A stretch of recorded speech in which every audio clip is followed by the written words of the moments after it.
Our Sky presenter Chris Roberts is down at Heathrow for us, and he can update us on the very latest now. Chris, what do we know? Well, Kay, on a normal day, something like 200,000 people would be passing through the terminals behind me, but this, of course, isn't a normal day. Just a fraction of that number will be arriving here at Heathrow or departing Heathrow. Latest details, well, all short-haul inbound aircraft have been cancelled. They're out of the equation. Inbound long-haul flights, they continue to operate, but there are severe delays. Now, the biggest operator here, of course, is British Airways, and not surprisingly, they've been hit the hardest. They've basically cancelled everything that's operating out of here to the UK mainland, to Europe, and also to Libya. That's another destination that's been taken off the flight departure lists at the moment. They're hoping, obviously, this is British Airports Authority, they're hoping that things are going to slowly return to normal tomorrow, but there's a massive backlog, as I'm sure you can appreciate. And also, when things do return to normal, if that's the right word to use, these emergency measures concerning hand baggage, well, they'll continue to be in place. Let me bring in a security expert who's joined us. This is David Hill. David runs a company called Red 24 and also used to act as an advisor to the government's Cobra security body. Just on the sort of details of this alleged plot that have leaked out or been disclosed to us this morning, what do you make of it? Well, clearly this was a specific attempt to target aeroplanes leaving the UK. There's no doubt about that. I think it's to the credit of the security services and to the police that they've actually frustrated what could have been a total disaster. This has been planned. The terrorists always plan meticulously. They don't do anything on the spur of the moment, and it would appear to me that this has been a prolonged intelligence gathering exercise, and with the police and security services, and it came to fruition last night or during the night when the arrests were made. Tell us a little bit about how Cobra, this security body the government has, operates on a day like today. Well, the government, in fact, has actually told the public what's happened, and they've taken these actions, and you can see what's happening at the airport. The Cabinet Office briefing room wouldn't be sitting as a briefing room in these circumstances, but obviously the Cabinet Ministers, the senior advisors from the services, the military services, they would all be keeping in touch and monitoring the situation very, very carefully. How alarmed have you been about some of the details that we've learned about liquid explosives being attempted to be smuggled on board planes? Well, let's be realistic, and I think all the arrests that have been made should be a reassurance to the public generally. But the precautions, you just can't focus on one possible explosive. You've got to look at all areas, and of course liquid explosives can be used.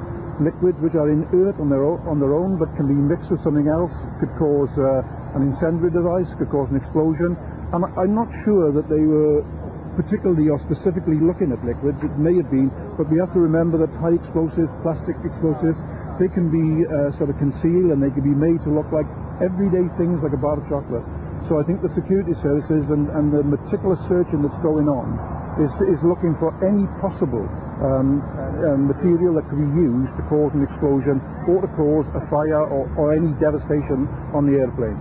200,000 people, I was just saying, normally pass through that airport every day. This is a complete nightmare for trying to get those people in and out of the terminals. Yeah, it is, and again, credit to the public if they react, responsively. This matter can be resolved in the shorter term rather than the longer term. But there's a need to be meticulous about what we are doing to prevent, further disaster. You have to remember this: that terrorists are committed, dedicated killers. They've got no compassion about anyone, whether it's man, woman, or child, and they want to get the maximum devastation, the maximum hurt they can impose on anyone in the public. When you look at terror threat scenarios, which I'm sure is part of your job, how does something like this rate? Well, I think this is at the highest level. The government have put out the threat level at the moment is critical, which means that an attack is imminent. It is clear that there would have been an attack had it not been for the security services and the police action.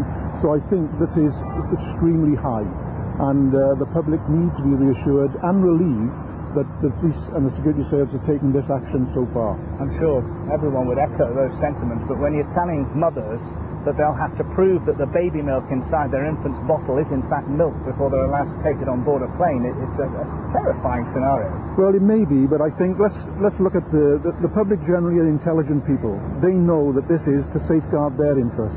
When I was travelling here this morning, I heard business people talking, and they were saying that it was better to be safe than sorry. In other words, if they had to cancel their flight, they would cancel.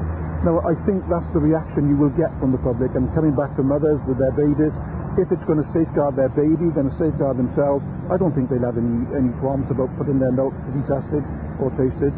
I think it's sensible to take these precautions if there is a real threat. Finally, tell us a little bit about the kind of security equipment that already exists in Heathrow and whether some of it might now be obsolete. Well, no, I think all the security equipment, for example, if they're using explosives, that can be detected. You know, you don't need to be too alarmed about it. It can be detected. And some of the equipment they're using here is highly sophisticated. So it is a deterrent to terrorists.